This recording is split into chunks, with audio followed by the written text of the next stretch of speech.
Hello and welcome to Civil Procedure Law 5121 here at CalSouthern University School of Law. My name is John Bruger and I will be your faculty mentor for this class. Civil Procedure is a class about, yes, procedure.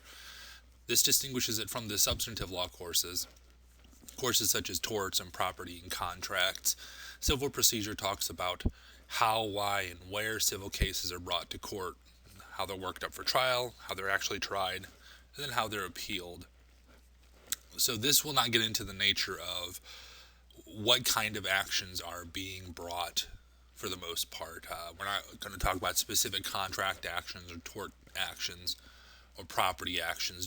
This just talks about bringing any actions in general to court.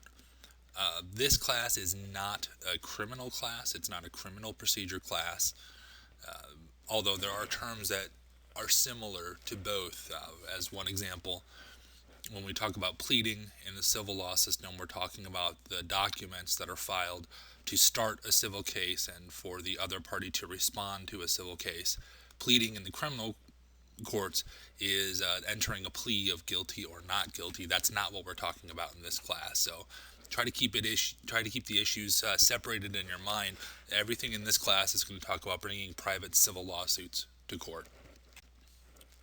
So we're going to cover a lot of important topics here, and I'll give you a brief rundown of what they're going to be. First, we're going to talk about personal jurisdiction and venue, which are two different forms of how a particular court obtains jurisdiction over a person or over an entity.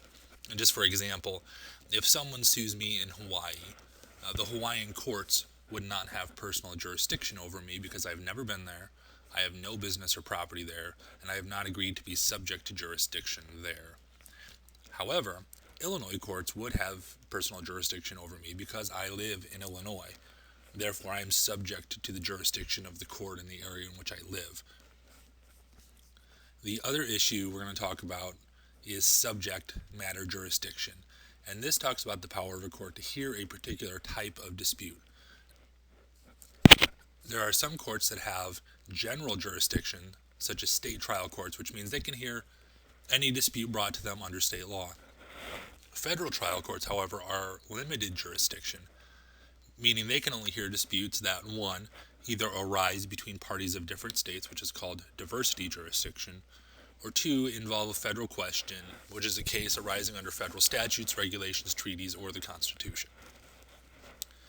Aside from those two specific areas, federal trial courts cannot hear all cases brought to them. Those disputes are relegated to the states. So unless it falls under either diversity jurisdiction or federal question jurisdiction, federal trial courts do not have jurisdiction. We'll talk about pleading, which I mentioned earlier.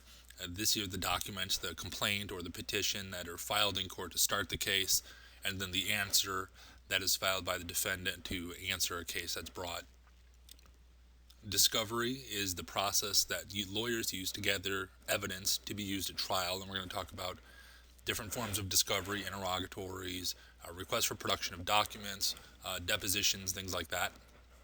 We're going to talk about various methods used to resolve cases without trial, such as dismissals and settlements, and this would be voluntary dismissals where the person decides that they don't have enough evidence to go to trial against you and they voluntarily dismiss you from the case, or if you settle the case, they will voluntarily dismiss you. Also, there are involuntary dismissals, such as motions for summary judgment and various motions to dismiss, where the person doesn't want to dismiss you, but you have ruled, or you have asked the court to rule on an issue of law or fact that will dispose of the case before trial. Then we'll talk about trial, and we'll talk about both the roles that judges play and juries play in the civil trial process.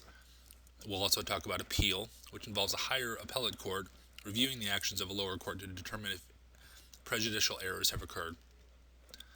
A few other topics we're going to talk about are the Erie Doctrine, which is a doctrine of jurisdiction, incentives to litigate, respect for judgment, and we'll talk about claim and issue preclusion, and we'll talk about joinder of claims and parties. These are all very complex topics. There is a case that we will talk about under the heading of personal jurisdiction called Pennoyer v. Neff. It's a very famous case. It's taught to all first-year law students in civil procedure. They actually make t-shirts that say, "I still don't understand Pennoyer." and you'll understand why when you get into the Pennoyer case. So it is my job to help you work through those issues with Pennoyer and every other case that we're going to face this semester. So throughout the term, we're going to have 47 activities that are due. These include readings, discussions, writing assignments, lectures, Cali exercises, and some exams. I know this is going to be a lot of new information for you, and it's going to seem like a lot of work and a lot of new jargon, but that's why I'm here. Don't worry. We'll be here every week. I'm going to be posting weekly videos to help introduce the topics for that week, and I'm available anytime by phone or email or video conference. However you want to do it would be fine with me. I'm available for extra help anytime you need it. This is my contact information. I'm actually based in St. Louis, Missouri, although I'm licensed to practice in California. So bear that in mind. I'm 2 hours ahead of you if you need to call me. My email address is john.bruker@my.calsouthern.edu. Please use that email address when you email me, and also use your My Cal Southern email address when you email me. That way we can keep proper track of the correspondence. My cell number is 618-558-5328, and if you need to talk to me by phone, it's probably best to send me an email first and see if we can set up a time, just so I'm not trying to take your call when I'm in the car or when I'm otherwise occupied. And I have 5 children and 5 dogs at home, and my house is very, very noisy. So if you try to catch me on the fly like that, it's likely that I won't be able to hear you, and you won't be able to hear me. So email me, and we'll set up a time to talk.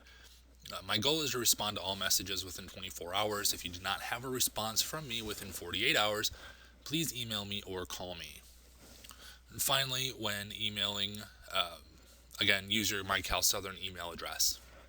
Thank you all very much, and welcome to Civil Procedure, and good luck this term.